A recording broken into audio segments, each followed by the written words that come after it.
அண்மை செய்தியை பார்த்து வருகிறோம். தேர்தலுக்கு பிறகு பல மாற்றங்களை கட்சியிலும் அரசிலும் எதிர்பார்க்கலாம் என்று முதலமைச்சர் மு.க.ஸ்டாலின் மாவட்ட செயலாளர்களுடனான ஆலோசனையில் கூறியிருக்கிறார்.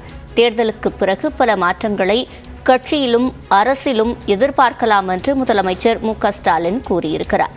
26ஆம் தேதி முதல் இல்லந்தோறும் ஸ்டாலினின் குரல் என்ற தலைப்பில் வீடு வீடாக செல்லும் பரப்புரை தொடங்க இருப்பதாகவும் அவர் கூறியிருக்கிறார். கூடுதல் விவரங்களை செய்தியாளர் கோகுலிடம் கேட்கலாம். கோகுல், இந்த ஆலோசனை கூட்டத்தில் முக்கியமாக என்னென்னவெல்லாம் பேசப்பட்டன? நாடாளுமன்ற தேர்தல் பணிகள் குறித்து மாவட்ட செயலாளர் மற்றும் தொகுதி பார்வையாளர்களோடு முதலமைச்சரும் திமுக தலைவருமான மு.க.ஸ்டாலின் ஆலோசனை கூட்டத்தை நடத்தியுள்ளார்.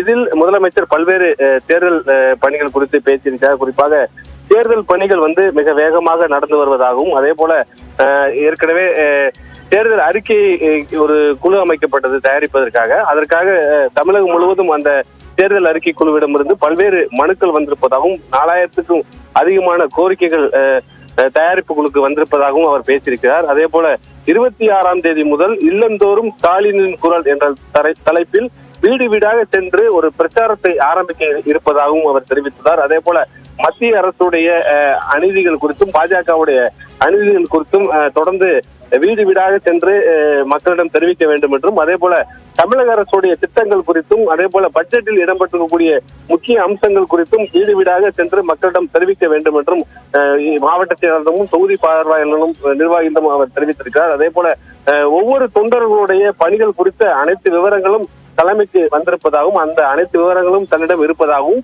தேர்தலுக்கு பிறகு கட்சியிலையும் அதே போல அரசியலையும் பல மாற்றங்கள் இருக்கலாம் என்ற ஒரு தகவலையும் அவர் இந்த கூட்டத்தில் ஒரு முக்கியமாக ஒரு எச்சரிக்கையாகவே தெரிவித்திருக்கிறார். குறிப்பாக தேர்தல் பணிகள் யாராவது தீவிரம் காட்டவில்லை என்றால், தேர்தல் பணிகளில் வேற ஏதாவது சரியாக ஆற்றவில்லை என்றால் மாற்றப்படுவார்கள் என்ற ஒரு எச்சரிக்கையை இந்த கூட்டத்தின் மூலம் முதலமைச்சர் தெரிவித்திருக்கிறார். அதே போல முதலமைச்சருடைய பிறந்த நாளை பிரம்மாண்டமாக நடத்த வேண்டும் என்று திமுகவுடைய பொதுச் செயலாளர் துரைமுருகன் தெரிவித்திருக்கிறார்.